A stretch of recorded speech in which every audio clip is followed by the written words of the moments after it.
ang Panginoon. At sumayon. Ang mabuting balita ng Panginoon ayon kay San Mateo.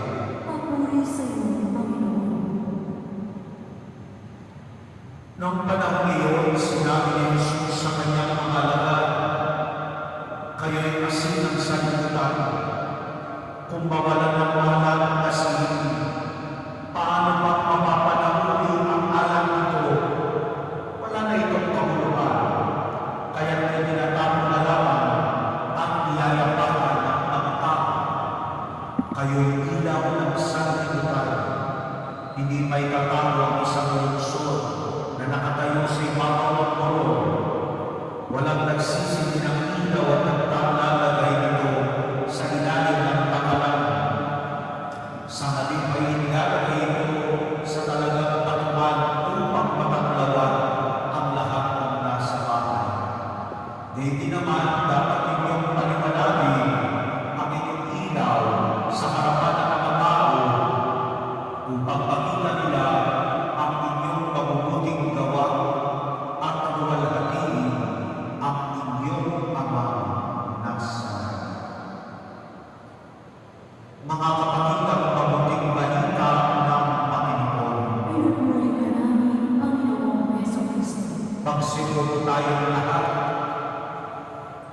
Isang magandang gabi po sa inyong lahat, mga kapatid.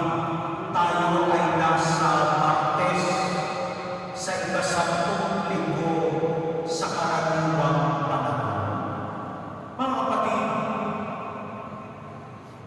saan ba nasusunod ang ating pananampalataya?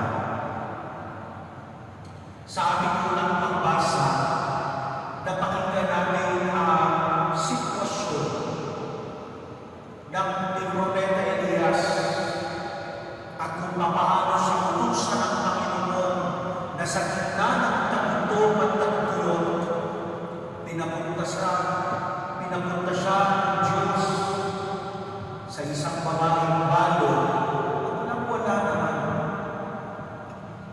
At ang tanong, maaari mo ba akong bigyan ng inumin? At kung maaari, dagdagan mo na rin ng tinapay. Maganda nga namin din natin sa buhay natin ito, last money, last time, last chance. Yung sa buhay natin, ito na yung huli. At pagkatapos ng desisyon, gamitin itong pinangahawakan natin, wala na. Bakit natin kailangan balikan yan? Kasi sa mga pagkakataon na nanihingi tayo sa sitwasyon, lumalabas kung gaano tayo katatag sa pananampalataya at pagtitiwala sa Diyos. At napakaganda ng linya ng babaeng balo. Sabi niya, Ginoo, meron akong natitira. Huling uulmahan ng tinapay. Pagkatapos niya, wala na. Pero ano magandang sinasabi sa atin ng Panginoon dyan? Kapag tayo nagtiwala sa Kanya, ang lubos nagiging lubos sa Kanya. Minsan sigurista na talaga ang mundo. Lahat na lang na pwedeng angkinin, aangkinin. Naalala ko tuloy ng pandemya, di ba? Nagkakaroon ng kaulusan ng mga tinatala at tama. Lumabas tuloy ang tunay ng lahat ng tao. Uunahin ang lahat. Huwag lang sila magtutulong. Pero alam niyo po, isa sa mga karunungan ng tinuro ni Bishop Maria sa akin, naalala ko nung ako po'y seminarista.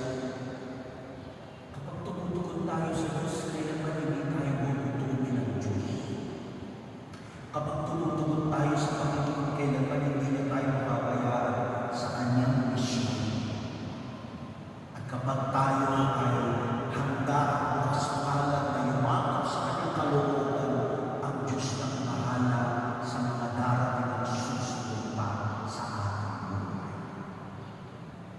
Sagot sa pananampalataya, biyaya pa ang pananatili ng Panginoon. Pero pangalawa mga kapatid, mahalaga yung sinasabi sa Ebanghelyo ngayong araw na ito. Ikaw ay asin at ilaw. At anong saysay ng asin kung wala ng lasa, alam? Anong saysay ng liwanag kung ikaw lang ang nakakakita? At ang ibig sabihin dito, sa buhay pananampalataya natin, hindi pwedeng tayo nananatili lang nagdarasal pero walang ginagawa.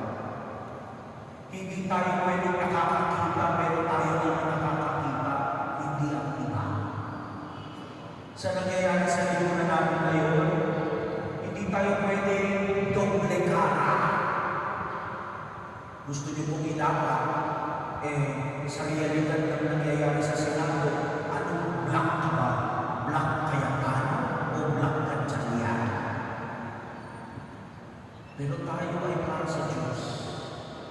At ang Diyos ang nagpapalaya sa lahat ng kasinungalingan. Ang Diyos ang nagbibigay sa atin ng liwanag sa tama at wasto.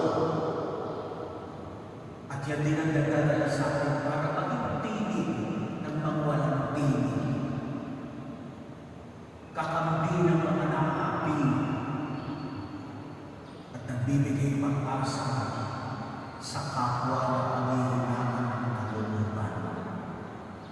Kaya ba siguro maganda rin sa likod nito ng paghahanda natin sa pag-istahan ng kamahal-mahalang puso ni Jesus. Hindi pwede tayo manatiling namimintuho lang sa devotion kay Jesus na hindi nagiging kagaya ni Jesus na kakampi ng mga dukha. Hindi tayo pwedeng namimintuho kay Jesus na naaawa lang tayo nagdarasal na nag-aalay ng mga panalangin pero kapitbahay nangangailangan hindi mo tinutulungan. Ang maging asin at ilaw ay maging kaugnayan ng kapwa sa kanyang pinagdaraanan sa buhay.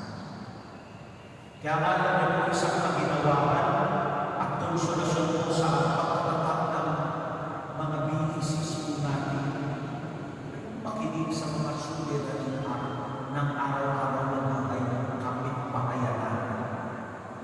Hindi para magmarites, kundi para unawain ng lubos na maraming mga bagay sa buhay natin nagpapasok tayo dahil sa mga pinagdadaanan natin. Hindi tayo pwedeng maging asin na walang lasa. Hindi tayo pwedeng maging ilaw na hindi nagbibigay liwanag. Maging tagapagdala nawa tayo ng lasa at ng liwanag sa mundo ito na kung saan sanay na walang pakialam. Maging tanda nawa tayo ng Diyos na nagbibigay pag-asa sa kanila. Sa ngalan ng Ama, ng Anak at ng Espiritu Santo.